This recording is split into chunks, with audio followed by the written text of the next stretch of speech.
Mi nuera, sin querer, me mandó la lonchera de mi hijo para el trabajo. Yo, en broma, se la mostré a un compañero. De inmediato se puso pálido y me dijo: «Lleve a su hijo al hospital ya mismo». «¿Por qué?», pregunté. «No puedo explicarle ahora, es algo terrible. Haga lo que le digo o su hijo no sobrevivirá». Lo que descubrí en el hospital me dejó helada. Me alegra que estés aquí. Si estás viendo este video, dale like, suscríbete al canal y cuéntame en los comentarios desde dónde escuchas mi historia de venganza. Quiero saber hasta dónde ha llegado. Un lunes por la mañana, mi casa en la Ciudad de México estaba tan ajetreada como siempre. El sonido de las ollas y sartenes chocando en la cocina, el aroma del café recién hecho, se mezclaba con la suave fragancia del perfume de una muestra que había dejado en la mesa del comedor.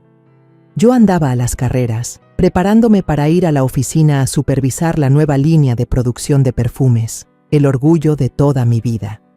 Santiago, mi hijo, ya estaba listo con un traje impecable, preparándose para una junta importante en la financiera, donde es director general. Ver a mi niño peinándose frente al espejo me llenaba de orgullo. Santiago era todo lo que tenía, mi único hijo, a quien le había dedicado mi vida entera para criarlo y amarlo. En la cocina, Malena, mi nuera, estaba ocupada preparando la comida. Se había levantado desde temprano, con su largo cabello recogido en una coleta, y mientras movía la sartén, hablaba por teléfono con sus amigas.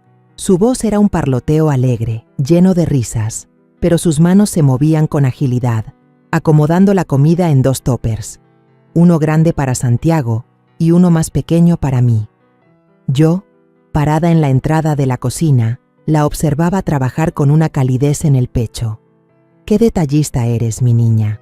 No solo te preocupas por tu esposo, sino también por tu suegra», le dije, sin poder ocultar una sonrisa. Malena se volteó. Sus ojos brillaron y sonrió levemente. «Solo quiero que todos coman rico, mamá. Comer en la calle ya no es nada seguro». Sus palabras me conmovieron. Siempre había visto a Malena como a una hija, mi nuera hermosa y dinámica, que siempre sabía cómo cuidar de la familia. Cuando nos preparábamos para salir, Malena se apresuró a darme el tupper pequeño, mientras que el grande lo puso en el coche de Santiago. Guardé con cuidado el recipiente en mi bolso, pensando en lo increíblemente atenta que era Malena. Era una mujer de familia, siempre me hacía sentir tranquila. Luego, salí por la puerta, sin darme cuenta de que ese tupper cambiaría todo en mi vida. A la hora de la comida, mi oficina estaba tan animada como de costumbre. Las empleadas más jóvenes se juntaban alrededor de la mesa, riendo y chismeando sobre sus maridos y sus hijos. Abrí mi bolso, saqué el tupper, pero de inmediato me di cuenta de que algo no estaba bien. Este no era el recipiente pequeño que Malena había preparado para mí, sino el grande, el de Santiago. Me reí y negué con la cabeza. «Malena está más despistada que esta vieja suegra suya», pensé, creyendo que era solo una confusión adorable. Al abrir la tapa, noté que el borde del tupper tenía unos granitos blancos, como si fuera azúcar. «Qué raro, un platillo salado con azúcar en el borde», murmuré, entre curiosa y divertida. Las empleadas que estaban cerca se arremolinaron y me echaron carrilla. «Doña, el borde de su tupper parece el de una margarita escarchada». Toda la oficina estalló en carcajadas. El ambiente era tan alegre como una pequeña fiesta. Tomé el tupper y se lo llevé a Ignacio, mi colega más cercano. Él había sido médico antes de jubilarse y ahora trabajaba como asesor de seguridad laboral para mi empresa de perfumes. Ignacio siempre fue la persona en la que más confiaba, con quien compartía las pequeñas anécdotas de mi vida. «Mira esto», le dije riendo, mostrándole el recipiente. Malena, tan joven y ya está más despistada que yo, le cocina un platillo salado a su marido y le pone azúcar en el borde del tupper. A lo mejor ve que Santiago trabaja muy duro y quiere que suba de peso. Bromeé, esperando que se riera a carcajadas como los demás. Pero Ignacio no se rió. Tomó el recipiente, lo inclinó bajo la luz fluorescente de la oficina y frotó suavemente el borde con el dedo. De repente, su rostro palideció y entrecerró los ojos, como si acabara de ver algo horrible. «¿Quién le preparó esta comida?», preguntó con una voz grave y seria. Fruncí el ceño, un poco confundida. Mi nuera, como siempre, nos prepara la comida a mí y a mi hijo para llevar al trabajo. Hoy, por descuido, me dio el tupper de Santiago. ¿Por qué?, respondí, tratando de mantener la calma, aunque un mal presentimiento comenzaba a invadirme. Ignacio no respondió de inmediato. Me miró con los ojos llenos de preocupación y de repente dijo en voz alta, con una urgencia que me sobresaltó: «Lleve a su hijo al hospital, ahora mismo». Esa frase fue como una puñalada directa al corazón. Me quedé helada, sintiendo cómo la sangre se me congelaba en las venas. Las risas y las pláticas en la oficina se apagaron de golpe. Todo quedó en un silencio sepulcral. Las empleadas jóvenes se miraron entre sí, desconcertadas, sin entender qué estaba pasando. Traté de mantener la compostura y pregunté de nuevo: «¿Por qué? Explíqueme, Ignacio, ¿qué está pasando?». Pero él solo negó con la cabeza. Su voz temblaba. «No puedo explicárselo ahora. Es algo terrible. Haga lo que le digo, o su hijo no sobrevivirá». Sentí que el corazón se me hacía pedazos. Santiago, el hijo que había protegido toda mi vida, el niño que amaba más que a mí misma, ¿estaba en peligro? No lo entendía, no quería creerlo, pero la gravedad en la voz de Ignacio me impedía dudar. Me volví hacia él, esforzándome para que la voz no se me quebrara. ¿Habla en serio? Esto no es una broma, ¿verdad? Ignacio me tomó de la mano. Sus ojos estaban enrojecidos. Se lo juro, jamás bromearía con algo así. Esos granitos blancos no son azúcar, tiene que actuar ya. Sus palabras fueron como una campana de alarma que despertó todos mis sentidos. No sabía exactamente qué estaba pasando, pero mi instinto de madre me decía que algo andaba muy, muy mal. El tupper seguía ahí, sobre la mesa, como una advertencia silenciosa. Lo miré, luego miré a Ignacio, y por un instante sentí que el mundo entero se derrumbaba a mis pies. Ignacio prácticamente me empujó fuera de la oficina. Su voz era apremiante y llena de angustia. «Váyase ya, no puede perder ni un segundo». Ya tenía el teléfono en la mano, llamando a un conocido en el departamento de toxicología del Hospital San Rafael. Su voz temblaba, pero era clara. «Necesito que analices una muestra de inmediato. Es un asunto de vida o muerte». Yo me quedé ahí, abrazando el tupper, con la mente hecha un caos. Hacía solo unos minutos, bromeaba sobre los granitos blancos en el borde, y ahora, ese recipiente se sentía como una bomba que podría destruir mi mundo entero. Lo metí con cuidado en una bolsa de plástico, sintiendo como si estuviera manejando la evidencia de un crimen. «Me voy ahora mismo», le dije a Ignacio, con la voz endurecida para ocultar el miedo que crecía dentro de mí. Él asintió, con una mirada seria. «La veré en el hospital. No deje que nadie toque ese tupper». Llamé a mi chofer personal, el señor Juan, que ha trabajado para mi familia por más de 20 años. Cuando le dije que condujera directo al San Rafael, me miró por el retrovisor con curiosidad, pero no preguntó nada. «Rápido, Juan», le dije, con la voz ronca. Durante el trayecto, me senté en el asiento trasero, aferrada a la bolsa de plástico, con la vista fija en la ventana. Las calles de la Ciudad de México seguían tan bulliciosas como siempre. Los microbuses verdes pasando a toda velocidad, los vendedores ambulantes gritando sus pregones en la banqueta y el sol brillante reflejándose en los edificios de cristal. Pero todo parecía lejano, como si estuviera en otro mundo, uno donde solo existíamos yo y el terror de lo que estaba por suceder. Al llegar al hospital, entré a la recepción, todavía aferrada a la bolsa de plástico. La joven enfermera, con lentes de pasta, levantó la vista sorprendida cuando le dije: «Necesito que analicen un tupper con comida. Hay algo extraño en él». Parpadeó, como si no pudiera creer lo que oía, pero entonces sonó el teléfono de su escritorio. Escuché vagamente la voz de Ignacio al otro lado de la línea y la enfermera asintió, anotando algo rápidamente. «De acuerdo, señora, espere un momento. La muestra será llevada de inmediato al laboratorio», dijo, con un tono profesional que no ocultaba su curiosidad. Yo solo asentí, sin fuerzas para explicar más. Un empleado con bata blanca se llevó la muestra. y a mí me guiaron a una sala de espera en el pasillo. El pasillo del Hospital San Rafael estaba lleno de gente, de pasos apresurados, del sonido monótono de los altavoces llamando a los pacientes y del olor a desinfectante que flotaba en el aire. Me senté entrelazando las manos, tratando de mantener la calma, pero cada minuto que pasaba se sentía como una hora. Miré el reloj de la pared. El minutero se movía con una lentitud exasperante, como si se burlara de mi paciencia. En mi mente aparecían imágenes de Santiago, de niño, corriendo por el parque de mi mano, más grande, en el podio recibiendo su título universitario, con una sonrisa radiante, e incluso las veces más recientes, cuando se quejaba de cansancio, sobándose el estómago, con la voz débil. Debe ser por el estrés del trabajo, mamá. Yo había pensado que era solo estrés, como cualquier otro joven, pero ahora las palabras de Ignacio resonaban en mi cabeza. O su hijo no sobrevivirá. Sentí que el corazón se me oprimía. ¿Cómo podía ser? ¿Quién querría hacerle daño a Santiago, mi hijo bueno y trabajador? Saqué mi teléfono y marqué el número de Santiago. Sonó, pero no contestó.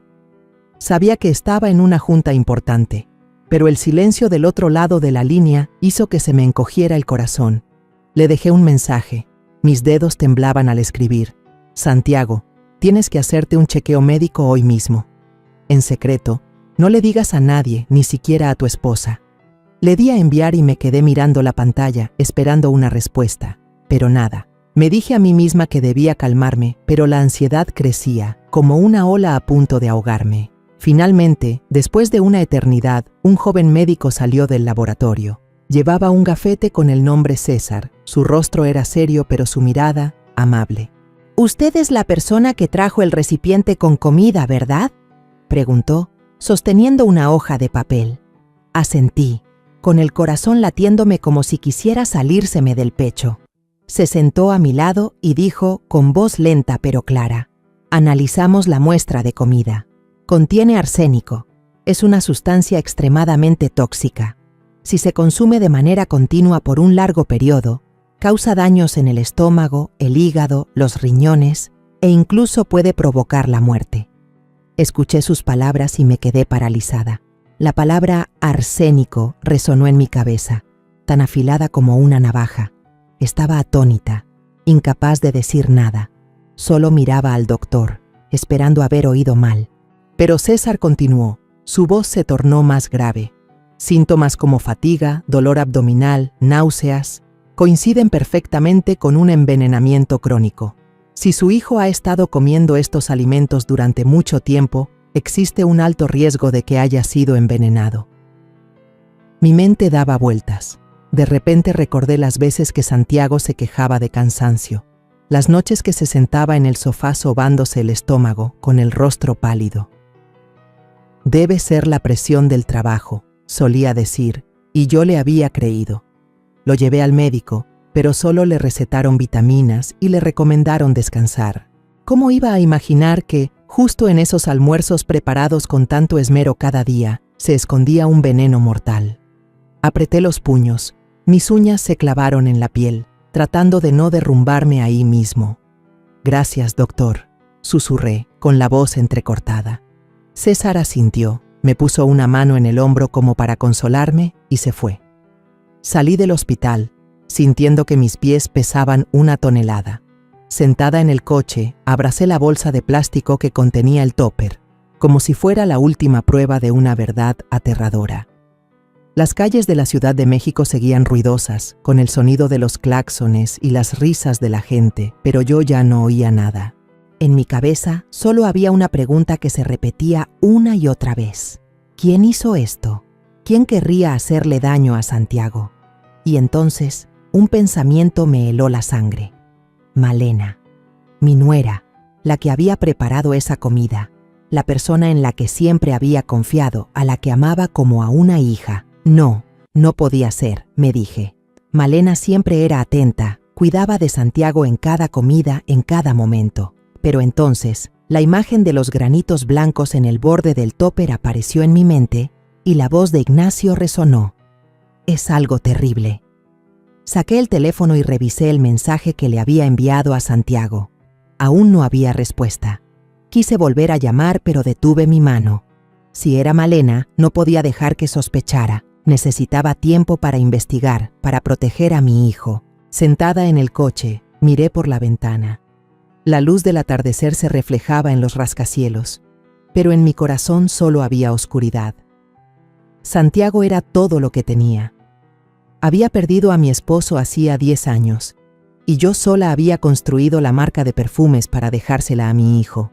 No podía perderlo, no podía. Esa tarde no pude volver a casa de inmediato. Mi mente seguía hecha un caos después de lo que el doctor César me había dicho en el Hospital San Rafael. Necesitaba respuestas, una pista para entender por qué esta pesadilla le estaba pasando a Santiago. Decidí conducir directamente a la oficina del licenciado Ramírez, mi abogado personal, quien me había ayudado con todos los asuntos legales de mi marca de perfumes durante más de 20 años. Si había alguien que entendía a fondo mi patrimonio y lo que yo había dispuesto, era él. Cuando entré a su oficina, el licenciado Ramírez estaba sentado detrás de su escritorio, con sus lentes de armazón dorado, leyendo atentamente un expediente. Al verme, levantó la vista y me dedicó una sonrisa amable. «Doña, qué sorpresa verla por aquí sin avisar. ¿Ocurre algo importante?» Me senté en la silla de piel frente a él, sin andarme con rodeos. «Licenciado, necesito que revise mi testamento y todos los documentos de mi patrimonio, ahora mismo». Mi voz sonó más firme de lo que esperaba, como si intentara ocultar la tormenta de emociones que sentía por dentro. El licenciado Ramírez frunció el ceño, pero no hizo más preguntas. Se levantó, abrió un archivador y sacó una carpeta gruesa. «Este es el último borrador que firmó el año pasado», dijo, poniendo los papeles frente a mí. Pasé las páginas una por una. Las palabras secas sobre propiedades, bienes raíces y acciones de la empresa desfilaban ante mis ojos. Pero cuando llegué a la sección sobre la repartición de la herencia, sentí que la sangre se me helaba. En el testamento había estipulado claramente que mis bienes se dividirían en partes iguales entre Santiago y Malena, mi hijo y mi nuera, a quien siempre había considerado como a una hija. Pero había una cláusula que me hizo estremecer. Si uno de los dos fallecía antes que yo, el sobreviviente heredaría automáticamente la totalidad de los bienes. Es decir, si Santiago moría, Malena se convertiría en la única heredera. Levanté la vista hacia Ramírez. Mi voz temblaba. ¿Y si yo sigo viva? ¿Ella podría obtener algo?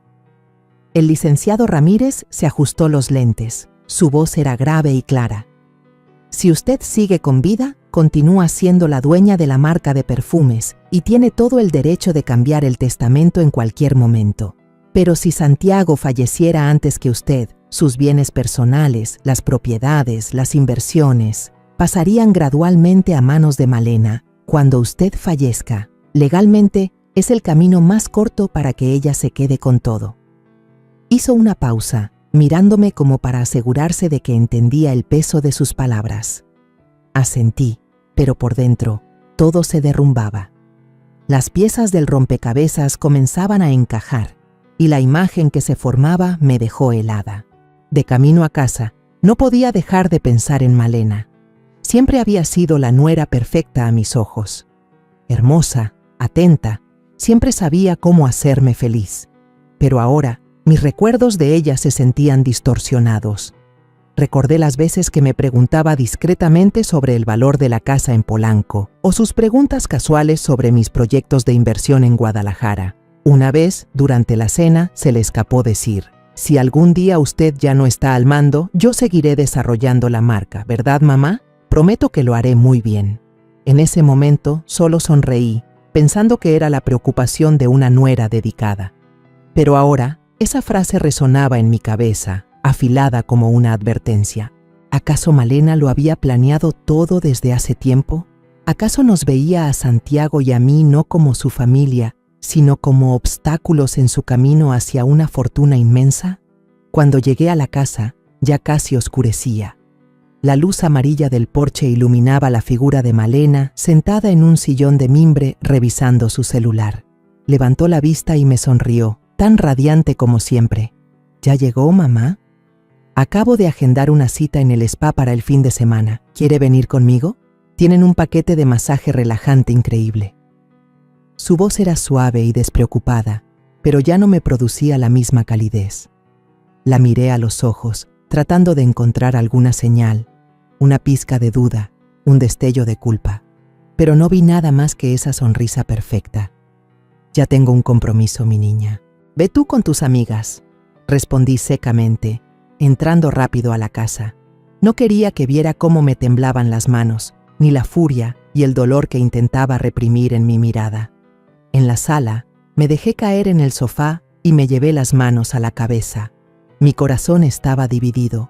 Una parte de mí se negaba a creer que Malena, la chica a la que había recibido en mi familia con los brazos abiertos, pudiera hacer algo tan monstruoso. Pero la otra parte, la razón de una madre, me gritaba que tenía que proteger a Santiago, aunque eso significara enfrentar la verdad más cruel. Recordé los primeros días, cuando Santiago trajo a Malena a casa para presentarla. Era tímida, sostenía la mano de Santiago y me dijo: «Le prometo que lo cuidaré muy bien, señora». Le creí. Pensé que era afortunada de tener una nuera como ella.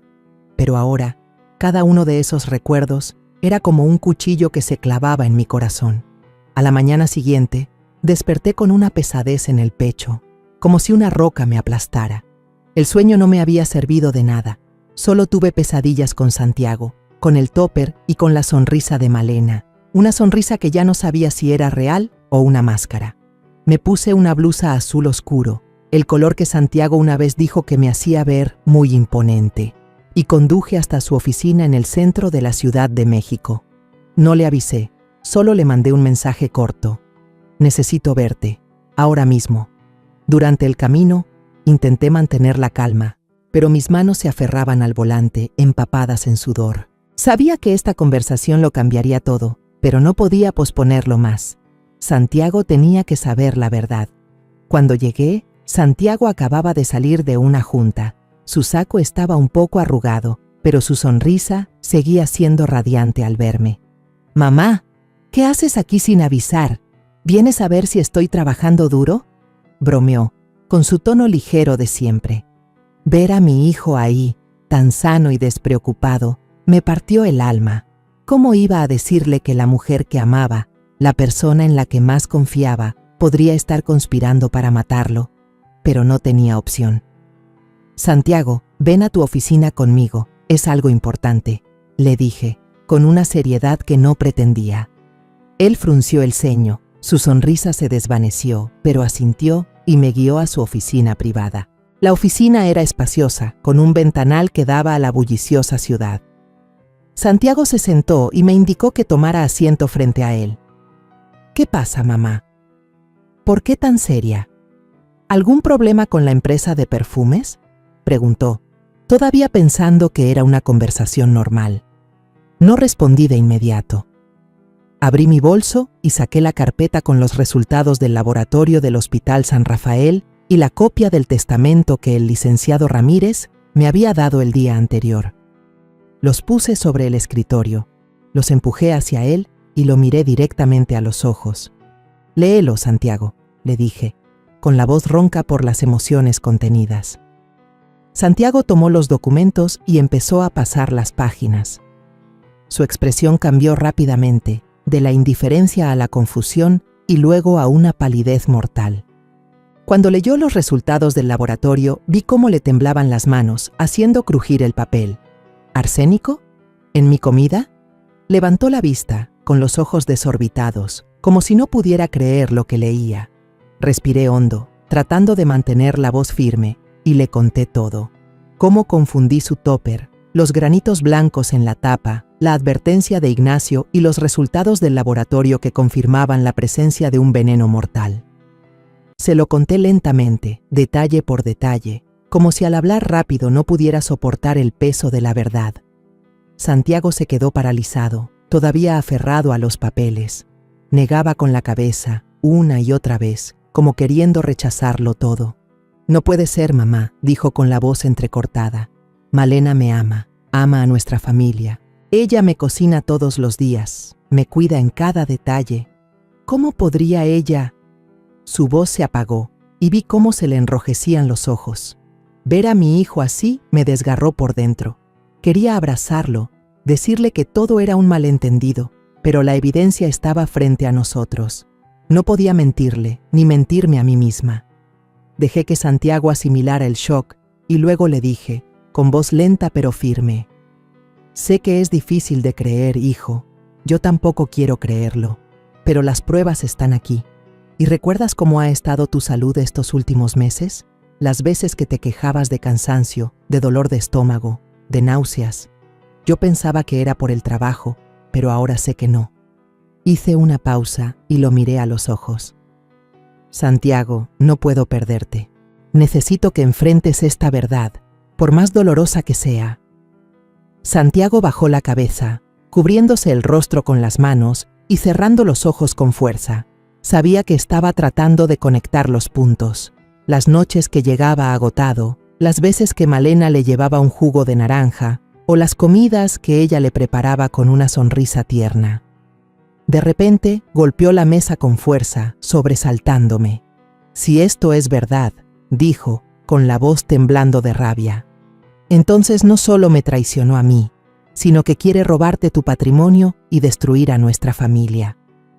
Vi en sus ojos un dolor mezclado con determinación, como si acabara de darse cuenta de que la vida en la que creía había sido destrozada por la persona que amaba.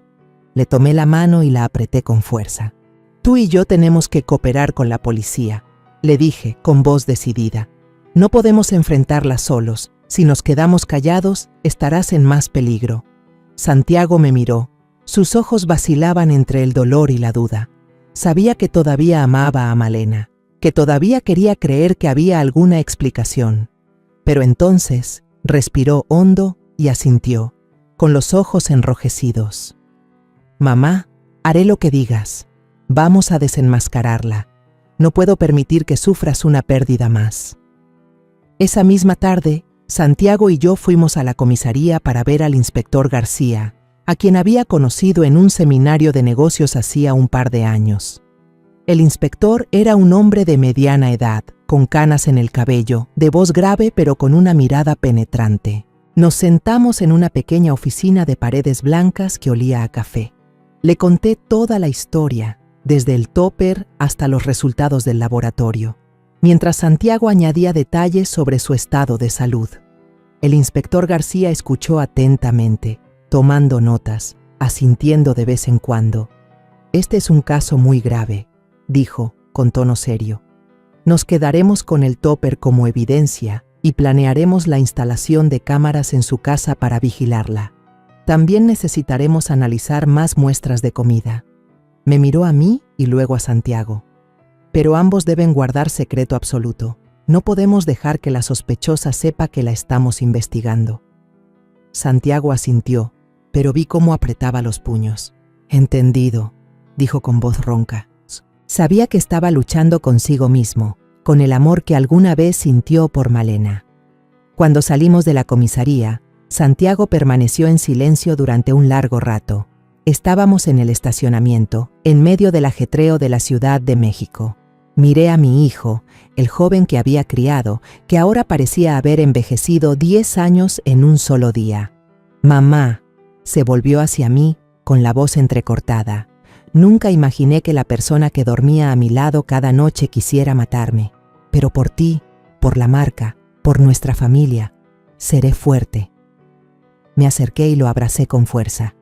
Su cuerpo temblaba y sentí su dolor mezclarse con el mío. Hijo, aquí estoy, le susurré, mientras las lágrimas caían en silencio. Vamos a superar esto juntos. Mi corazón estaba dolido, pero lleno de determinación. A partir de ahora, ya no éramos las víctimas. Íbamos a darle la vuelta al juego, y yo haría cualquier cosa para proteger a mi hijo, sin importar el precio. Después de salir de la comisaría, Santiago y yo nos sentamos en el coche. Nadie dijo una palabra durante varios minutos. El motor del coche zumbaba monótonamente, pero dentro de mí todo era un torbellino. Acabábamos de entrar en una guerra donde el enemigo era alguien a quien considerábamos familia. Santiago miraba por la ventana, con el rostro tenso y las manos apretadas sobre las rodillas. Sabía que estaba luchando consigo mismo, atrapado entre el amor y la traición. «Mamá», dijo finalmente, con voz grave, «¿cómo vamos a hacer para desenmascararla? No quiero alargar esto más». Asentí, sintiendo cómo crecía mi determinación. «Vamos a hacer que pierda la paciencia, Santiago. Si de verdad tiene un plan, cometerá un error». Al llegar a casa, llamé de inmediato al inspector García para discutir el plan. Él escuchó y luego sugirió con voz firme: «Ataquen su motivo, el dinero. Si lo que busca es el patrimonio, háganle creer que la oportunidad se le está escapando. Entrará en pánico y actuará de forma precipitada». Sus palabras fueron como un rayo de luz en mi mente. Pensé de inmediato en el testamento, algo que a Malena parecía interesarle mucho. Si le hacía creer que la fortuna estaba a punto de escurrírsele de las manos, no podría mantener la calma. «Ya sé qué hacer», le dije a García, sintiéndome como una estratega a punto de entrar en batalla. A la mañana siguiente, llamé al licenciado Ramírez, mi abogado.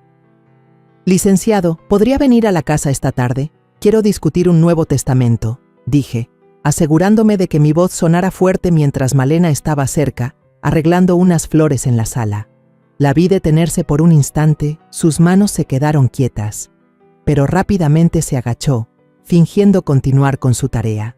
Sabía que me había escuchado. Esa tarde, cuando el coche de Ramírez se estacionó frente a la reja, abrí el portón principal a propósito para que Malena lo viera claramente. Ella estaba en el porche, despidiendo a una amiga, y su mirada se deslizó hacia el coche con una curiosidad que no pudo ocultar. En la sala, el licenciado Ramírez y yo nos sentamos uno frente al otro, con la ventana abierta para que nuestras voces se escucharan afuera. Hablé en voz alta y clara: «Licenciado, lo he pensado mucho. En un mes, cambiaré oficialmente el testamento. Quiero donar la mayor parte de mi patrimonio a una fundación benéfica para construir un orfanato para niños abandonados. Ellos necesitan ese dinero más que mis hijos». Ramírez, a quien ya le había adelantado el plan, asintió y me siguió la corriente. «Es una idea muy noble, doña. Prepararé los documentos de inmediato. ¿Qué porcentaje de sus bienes desea asignar?», respondí, enfatizando deliberadamente: «Al menos el 80%. La marca de perfumes, las propiedades, todo. Quiero dejar un legado con sentido». En ese momento, escuché unos pasos sigilosos en el pasillo. Malena pasó por ahí, con una bandeja de fruta en las manos, pero sus pasos se detuvieron claramente por un segundo. La miré de reojo y la vi quedarse paralizada un instante, con los ojos muy abiertos, antes de seguir caminando a toda prisa. Mi corazón se aceleró. Lo había escuchado y sabía que eso había tocado su mayor temor. Cuando Ramírez se fue, Malena lo acompañó a la puerta, con una sonrisa forzada en los labios, que ya no tenía la naturalidad de siempre. «Gracias por venir, licenciado», dijo, pero su voz tembló ligeramente, como si intentara ocultar algo. Esa noche, decidí llevar el plan un paso más allá.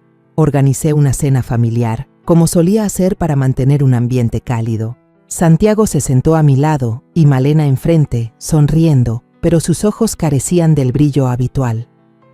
Mientras servía el vino, mencioné de nuevo el asunto del testamento a propósito. «Lo he pensado bien. La marca de perfumes es el trabajo de toda mi vida, pero quiero que esté ligada a la filantropía. Donar mis bienes a la fundación es la forma de sentirme en paz». Malena asintió, fingiendo estar de acuerdo.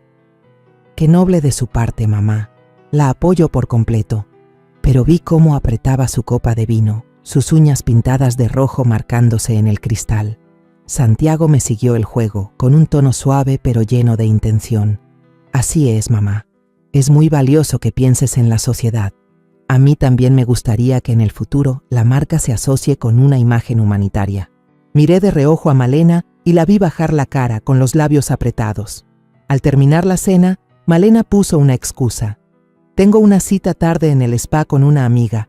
Creo que llegaré un poco noche». Se levantó, tomó su bolso y salió. Yo fingí estar ocupada recogiendo la mesa, pero al pasar por el jardín la escuché hablar por teléfono, en voz baja pero apresurada. «No podemos esperar un mes más.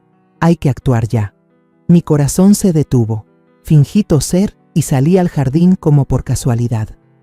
Malena se sobresaltó y se volteó con los ojos desorbitados de pánico. Sí, mi cita de masaje se cambia para mañana por la mañana. Hoy estoy un poco cansada, dijo, cambiando el tono rápidamente antes de colgar. Sonreí y asentí. ¿Estás cansada, mi niña? Entonces descansa, no te exijas demasiado. Pero por dentro sabía que estaba entrando en pánico. Esa noche, al subir a mi habitación, pasé por el cuarto de Malena. La luz estaba encendida y su silueta se proyectaba en la cortina, caminando de un lado a otro, con el teléfono pegado a la oreja. Me quedé en el pasillo, escuchando. Su voz era un susurro tenso. Tengo que hacer algo antes de que esa vieja firme el Nuevo Testamento.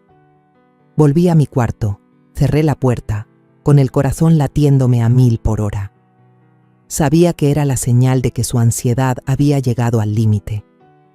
Los días posteriores a esa cena familiar, el ambiente en la casa se volvió tenso, aunque en la superficie Santiago y yo intentábamos mantener todo con normalidad.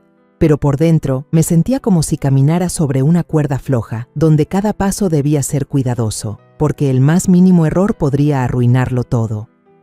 Una mañana, mientras preparaba café, Santiago entró a la cocina con cara de cansancio. Se sentó, se frotó la frente y dijo en voz baja: «Mamá, la comida que Malena ha estado cocinando estos días sabe muy rara. La sopa de ayer estaba un poco amarga y el jugo de naranja tenía un sedimento blanco y turbio. No estoy seguro, pero...». Se detuvo, con la mirada llena de preocupación. Sus palabras fueron como una puñalada en el corazón. Le tomé la mano, tratando de mantener la voz firme. «No comas nada de lo que ella te prepare. Yo me encargo». Días antes, el inspector García había instalado en secreto una cámara en la cocina, oculta en la esquina de la alacena. Me citó en una pequeña oficina cerca de la comisaría, donde había una pantalla grande para monitorear todo. Me senté allí con él y otro oficial, con los ojos pegados al monitor. La imagen era nítida. Malena estaba de pie en la cocina, con un delantal y el pelo recogido. Abrió un frasquito de vidrio, lo inclinó ligeramente y espolvoreó un polvo blanco en la olla de sopa que hervía. Sus movimientos eran lentos y cuidadosos, como si lo hubiera hecho cientos de veces. Su rostro era una máscara de frialdad, sin una pizca de duda, sin rastro de emoción. Apreté el borde de la mesa. Mis uñas se clavaron en la madera hasta doler. Quería entrar corriendo, gritarle, pero el inspector García me puso una mano en el hombro y dijo en voz baja: «Tranquila, doña, necesitamos más pruebas, no se va a escapar». Asentí, pero sentía fuego por dentro. Ver a Malena revolver la sopa, con una leve sonrisa en los labios, me hizo sentir que mi mundo se desmoronaba. La nuera que había amado, en la que había confiado, era ahora una extraña, un peligro acechando en mi propia casa. Me volví hacia García con la voz temblorosa. «¿Estás seguro de que la cámara graba todo? No quiero que tenga ninguna oportunidad de negarlo». Él asintió, con una mirada gélida. «Todo está siendo grabado, cada detalle con claridad». Esa noche, Santiago comió la cena que Malena preparó, pero le había dicho que solo fingiera probar un poco. Apenas bajó la cuchara, se llevó las manos a la cabeza, quejándose de mareo, y se dejó caer en el sofá. Malena corrió hacia él, lo sostuvo y dijo con falsa preocupación: «Has estado trabajando demasiado, seguro es estrés.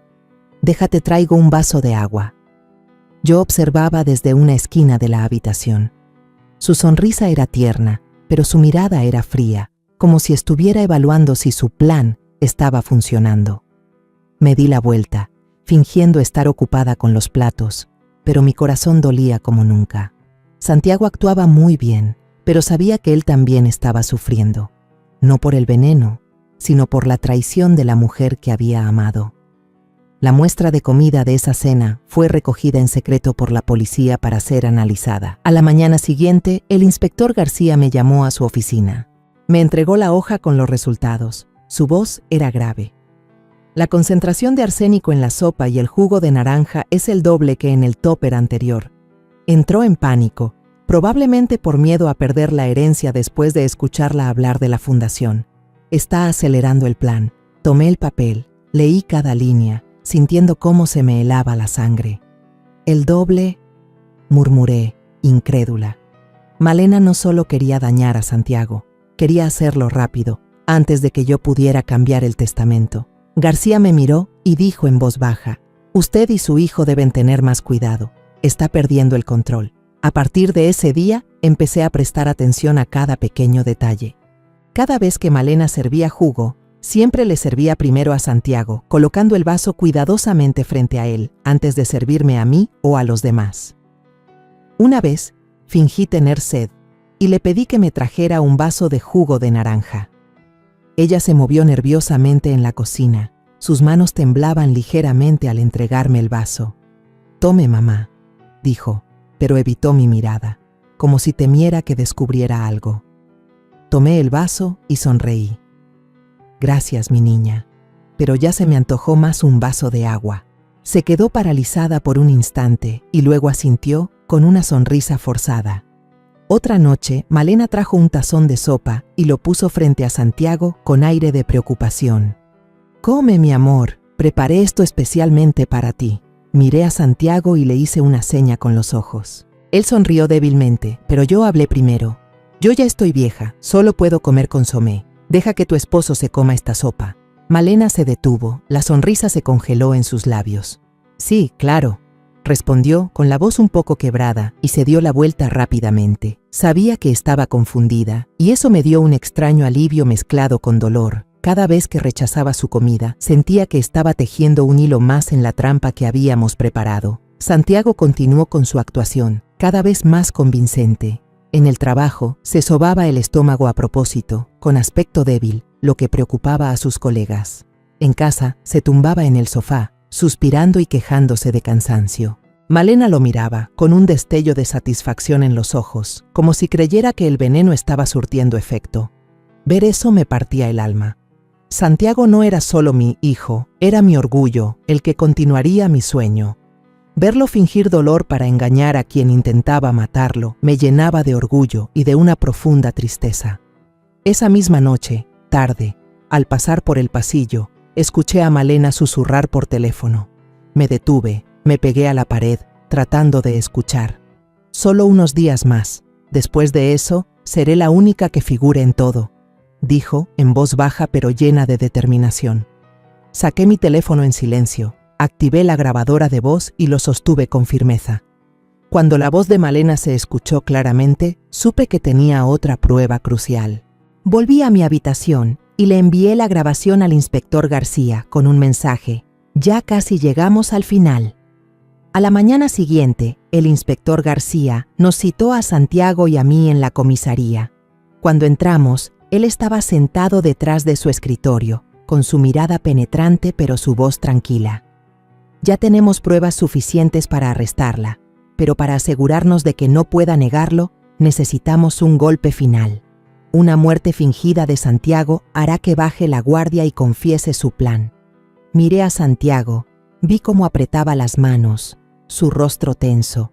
Sabía que todavía amaba a Malena, pero asintió con voz ronca: «Lo haré. Si seguimos esperando, ella continuará. Y tú también estarás en peligro, mamá». Sus palabras fueron como un cuchillo en mi corazón. Estaba orgullosa de la fortaleza de mi hijo, pero me dolía verlo sufrir la agonía de la traición. Le tomé la mano y le dije en voz baja: «Estoy aquí, Santiago. Lo superaremos». El inspector García asintió y le indicó a un oficial que nos llevara a una sala de juntas para afinar los detalles. El plan fue trazado meticulosamente. La policía coordinó con el Hospital San Rafael para preparar un cuarto especial, lleno de cámaras ocultas en cada esquina. La doctora Teresa Villaseñor, una vieja amiga del inspector García, aceptó ayudar. Crearía un expediente médico falso con un diagnóstico claro de intoxicación grave, paro cardíaco, para hacerlo más convincente.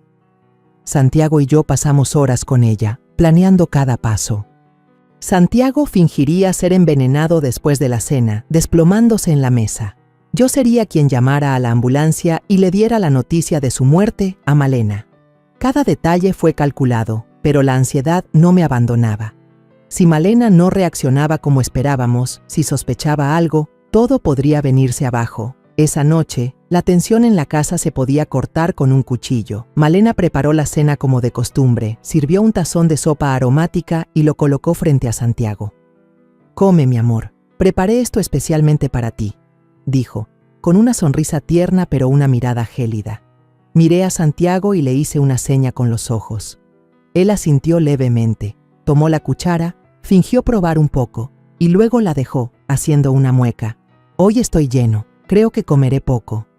Malena lo miró con un destello de decepción, pero rápidamente lo ocultó con una sonrisa. «Bueno, entonces lo guardo para que lo comas mañana». A los pocos minutos, Santiago comenzó a actuar.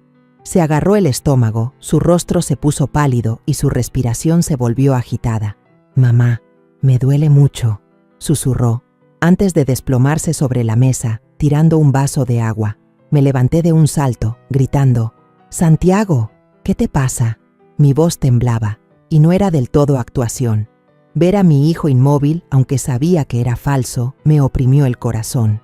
Malena también se levantó de golpe, corrió hacia él, le tomó la mano y gritó, «Mi amor, despierta, ¿qué tienes?». Pero en el instante en que se inclinó, vi un extraño brillo en sus ojos. No era preocupación, sino una discreta satisfacción, como si todo estuviera saliendo según el plan. Tomé mi teléfono a toda prisa, fingiendo llamar a emergencias, con voz de pánico. «Por favor, vengan rápido. Mi hijo se desmayó, no está respirando». Malena estaba a su lado cubriéndose el rostro y llorando.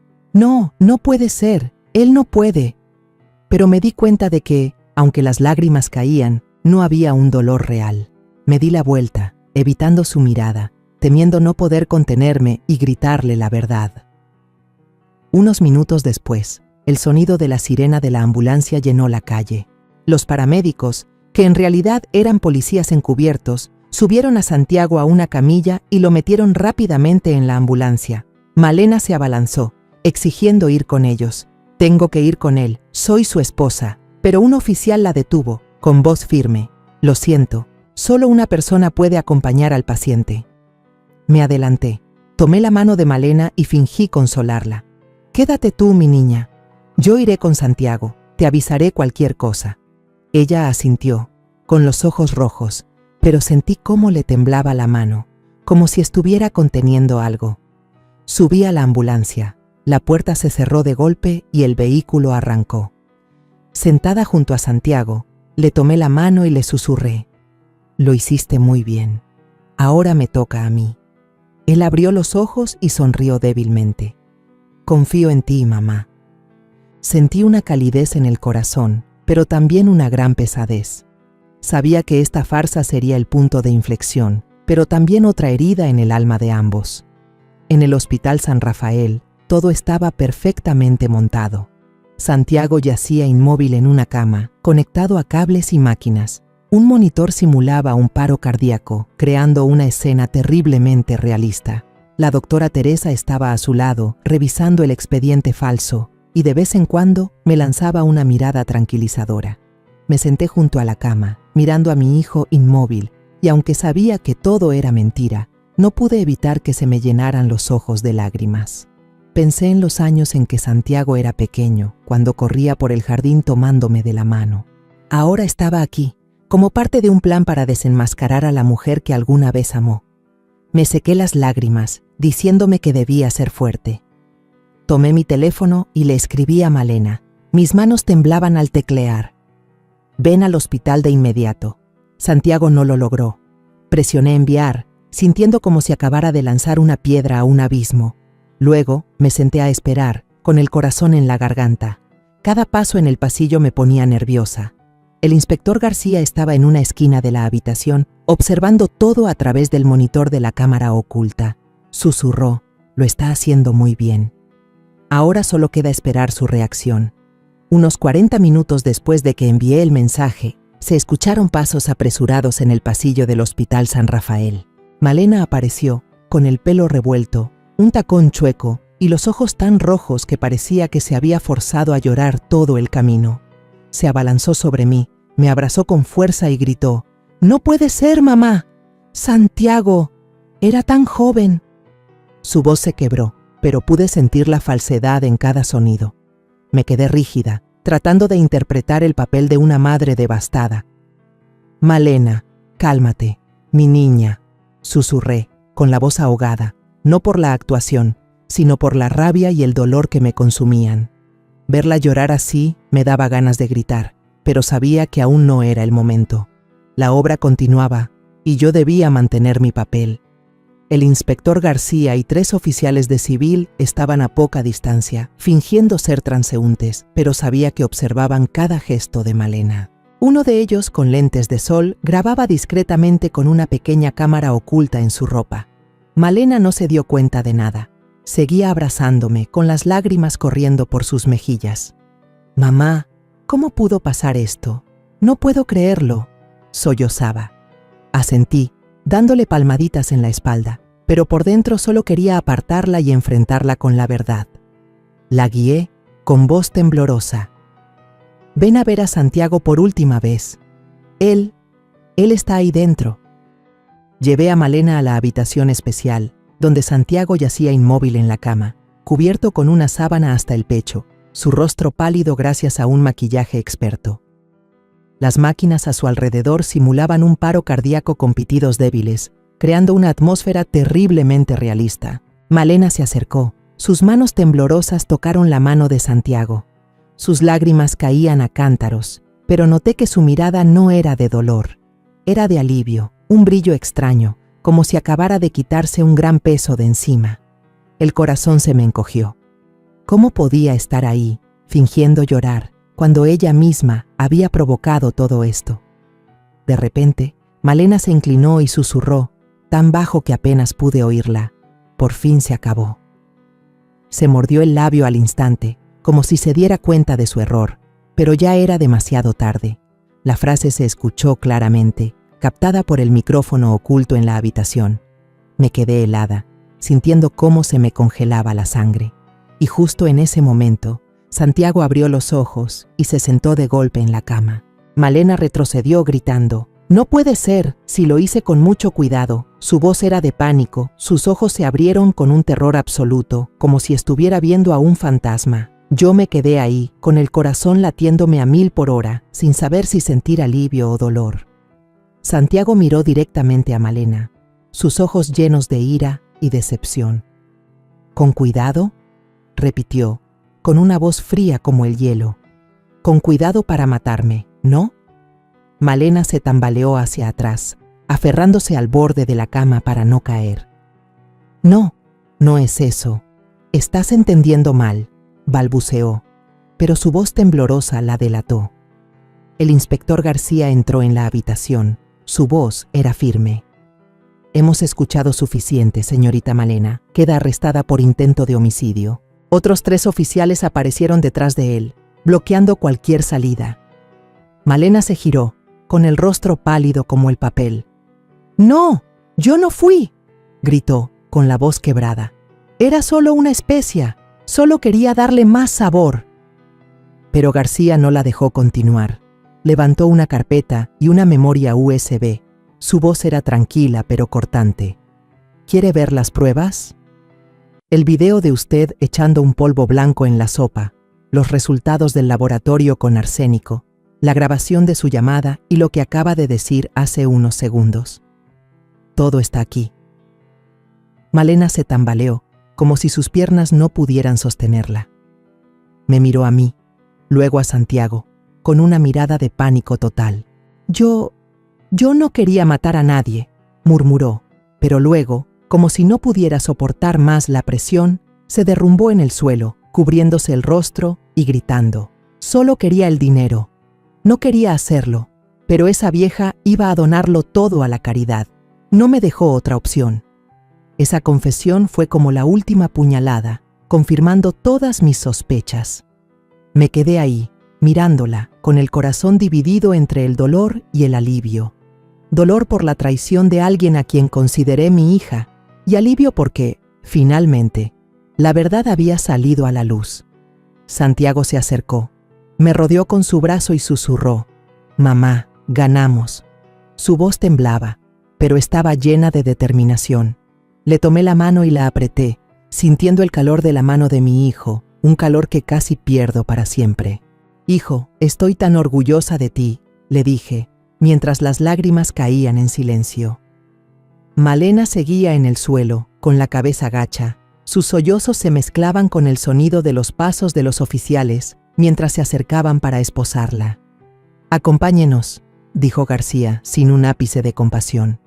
Malena levantó la vista. Su mirada suplicante se dirigió a mí, pero yo solo negué con la cabeza. «Tú elegiste este camino, Malena», le dije, con la voz ahogada. «Confié en ti, pero nos traicionaste a todos». Cuando se la llevaron, el pasillo del hospital quedó en silencio. Abracé a Santiago, sintiendo los latidos de su corazón, esos latidos que temí no volver a escuchar jamás. Nos quedamos ahí, en medio del ajetreo del San Rafael, pero en ese momento solo existíamos nosotros dos. Pensé en todos los años que habían pasado, en los días que crié a Santiago sola, en el sueño de construir una marca de perfumes para él. Todo el dolor, todos los sacrificios, ahora tenían sentido, porque todavía tenía a mi hijo a mi lado. La policía llevó rápidamente a Malena a una sala de interrogatorios improvisada en el mismo hospital, un cuarto pequeño con una fría luz fluorescente. A Santiago y a mí nos llevaron a una sala de observación contigua, con un espejo de 2 vías que nos permitía ver todo sin ser vistos.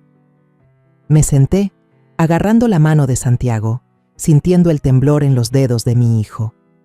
Él estaba en silencio, con la mirada fija en Malena a través del espejo, como si intentara encontrar la imagen de la esposa que alguna vez amó.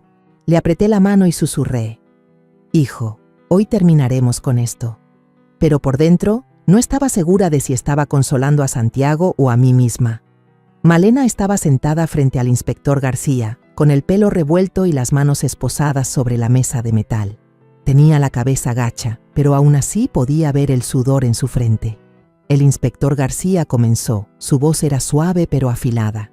«Señorita Malena, no queremos complicarle las cosas. Solo díganos la verdad. ¿Por qué lo hizo?» Malena levantó la vista. Sus ojos se movían de un lado a otro. Su voz era desafiante. «Yo no hice nada. Están inventando todo esto para perjudicarme». Habló en voz alta, pero su voz temblaba, como si intentara convencerse a sí misma más que a los demás. García no respondió. En silencio colocó sobre la mesa un pequeño frasco de vidrio, el mismo que la policía había encontrado en mi cocina. «Entonces, ¿qué es esto?», preguntó. Su tono era tranquilo pero lleno de presión. ¿Sal? ¿Azúcar? ¿O arsénico? Malena miró el frasco con los ojos muy abiertos, pero no contestó. Se mordió el labio, apretando las manos con tanta fuerza que sus nudillos se pusieron blancos. Vi a Santiago a mi lado apretar los puños. Su respiración se agitó. «Cálmate, hijo», le susurré, sujetándolo por el hombro. Pero yo también estaba conteniendo la rabia que hervía dentro de mí. La puerta de la sala de interrogatorios se abrió y un médico del hospital entró con unos papeles en la mano. «Estos son los resultados de las muestras de sopa y jugo que tomamos de su casa», dijo, mirando directamente a Malena. «La concentración de arsénico es suficiente para matar a un adulto sano en poco tiempo». Malena negó con la cabeza, riendo nerviosamente. Su voz se quebró. «No, no puede ser. Yo solo le ponía vitaminas. Santiago siempre estaba cansado. Solo quería que se sintiera mejor». Pero su voz era débil, como si ni ella misma se creyera sus palabras. García no la dejó continuar. Encendió la pantalla sobre la mesa y apareció el video de la cámara oculta en la cocina. La imagen era nítida. Malena, de pie frente a la olla, abriendo el pequeño frasco, espolvoreando el polvo blanco, y luego revolviendo rápidamente, disimulando al añadir un poco de sal y pimienta. Su rostro era frío, sin una pizca de duda. Escuché a Santiago soltar un suspiro ahogado. Bajó la cabeza, cubriéndose el rostro, como si no pudiera soportar ver a la mujer que amaba en esa grabación. Le tomé la mano y la apreté, sin decir nada. Me dolía el alma, pero sabía que era el momento de ser más fuertes que nunca. «¿Tiene algo más que decir?», preguntó García. Su voz seguía tranquila pero cortante como una navaja. Malena negó con la cabeza. Sus ojos se movían sin parar. El sudor corría por sus mejillas. Yo no sé nada de arsénico, balbuceó. García le hizo una seña al oficial que estaba a su lado y se reprodujo una grabación de audio. La voz de Malena resonó en la habitación. Solo unos días más. Después de eso, seré la única que figure en todo. Era la conversación que yo había grabado la noche anterior cuando susurraba por teléfono. Malena se quedó helada, con el rostro pálido, como si le hubieran dado una bofetada. ¡Esa no soy yo!, gritó, pero su voz ya no tenía fuerza ni convicción. Santiago, a mi lado, se levantó de un salto, con los puños apretados y los ojos enrojecidos. «¡Mamá, ya no aguanto más!», gritó, a punto de salir de la sala de observación. Lo detuve rápidamente, abrazándolo con fuerza. «Hijo, deja que la policía haga su trabajo». Ya no puede negarlo, pero al ver el dolor en los ojos de Santiago, supe que no solo era rabia, sino el corazón destrozado por la traición. La esposa que había amado, en la que había confiado, estaba ahí sentada, acorralada por sus propias acciones. García continuó. Su voz no cambió. «Señorita Malena, todavía tenemos algo más». Puso sobre la mesa una copia de mi testamento y los documentos de mi patrimonio, señalando la parte crucial. Si Santiago fallecía primero, usted sería la única heredera de todos los bienes de su suegra. Usted lo sabía, ¿verdad? Malena miró los papeles, con pánico en los ojos. Abrió la boca, pero no pudo decir nada. García prosiguió. Usted lo planeó todo desde hace mucho tiempo, ¿no es así? Empezó con pequeñas dosis de arsénico y luego las aumentó cuando escuchó que ella planeaba donar su fortuna a la caridad. Malena rompió a llorar, pero no eran lágrimas de arrepentimiento. Gritó con la voz llena de ira. «Todo es culpa de esa vieja. Si no hubiera anunciado lo de la donación, no habría tenido que apresurarme así». Esa frase fue como la última puñalada, directa a mi corazón. Me quedé paralizada, sintiendo que el mundo se derrumbaba. Malena no solo quería matar a Santiago, sino que me culpaba a mí, como si yo la hubiera empujado a cometer ese crimen. Santiago me abrazó, su voz temblaba. «Mamá, no la escuches, no merece que sufras por ella». El inspector García asintió al oficial a su lado y firmó una orden de detención preventiva ahí mismo.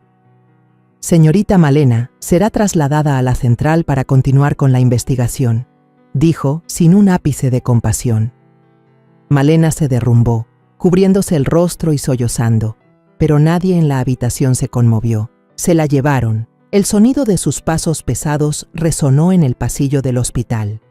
Santiago y yo nos quedamos sentados, mirando en silencio a través del espejo de 2 vías, donde solo quedaban la mesa vacía y la carpeta de documentos. A la mañana siguiente, Santiago y yo entramos a la jefatura de policía de la Ciudad de México, a donde habían llevado a Malena para su declaración oficial. El ambiente en el edificio era pesado, olía a papel viejo y a café frío. Tomé la mano de Santiago, sintiendo la tensión en sus dedos. Nos llevaron a una pequeña sala, donde un oficial nos indicó que nos sentáramos como testigos. Miré a mi hijo. Su rostro aún mostraba el dolor del día anterior, pero su mirada era más firme. «Mamá, hoy todo terminará, ¿verdad?», preguntó en voz baja. Asentí, apretando su mano. «Sí, hijo. Le pondremos punto final a esta pesadilla».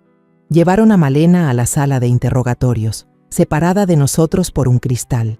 Se sentó con la cabeza gacha, las manos esposadas, el pelo revuelto cubriéndole casi todo el rostro. Ya no quedaba nada del glamour y el encanto de la nuera de la que una vez estuve tan orgullosa. La blusa de seda que llevaba estaba arrugada, sus ojos hinchados y rojos, no por llorar, sino por el agotamiento. La miré, con una mezcla de rabia y dolor. Esa mujer había sido parte de mi familia, se había sentado en mi mesa, había reído conmigo y con Santiago. Ahora estaba ahí, como una extraña, como alguien que casi me arrebata todo lo que amaba. El abogado de oficio de Malena, un hombre de mediana edad con un traje gris, entró en la sala. Puso su maletín sobre la mesa y dijo en voz baja: Señorita Malena, le aconsejo que coopere. Las pruebas en su contra son contundentes. Malena levantó la vista con pánico en los ojos, pero luego, como si se le hubieran agotado todas las fuerzas, susurró: voy a contarlo todo. Ya no quiero ocultar nada. Esa frase me dejó helada. Santiago, a mi lado, respiró hondo, apretando los puños. Le puse una mano en el hombro para calmarlo, pero yo también estaba temblando por lo que estaba a punto de escuchar. Malena comenzó a confesar. Su voz era débil pero clara. Investigué sobre el arsénico en internet, en foros ocultos. Sabía que no era fácil de detectar si se usaban dosis pequeñas. Hizo una pausa, tragó saliva y continuó. Lo compré a un contacto en el mercado negro, un vendedor de químicos ilegales en las afueras de la ciudad. Empecé a ponerlo en la comida de Santiago, solo un poquito, un poco cada día. Escucharla me heló la sangre. Me aferré al borde de la mesa hasta que me dolieron los nudillos. La imagen de Malena en la cocina, espolvoreando el polvo blanco en la sopa, apareció vívidamente en mi mente. No quería que muriera de inmediato, dijo, con la voz temblorosa. Solo quería que se debilitara, que todos pensaran que era una enfermedad, y cuando él se fuera, yo heredaría la fortuna. Después, planeaba encontrar una manera de que la señora... Titubeó, mirando hacia el cristal como si supiera que yo estaba ahí. De que la señora también se fuera de forma natural. Santiago se levantó de un salto y golpeó la mesa. También quería matarte a ti, mamá, gritó, con los ojos enrojecidos. Lo jalé para que se sentara y lo abracé con fuerza, susurrando: hijo, cálmate. Ya no puede hacernos nada. Pero por dentro me sentía destrozada.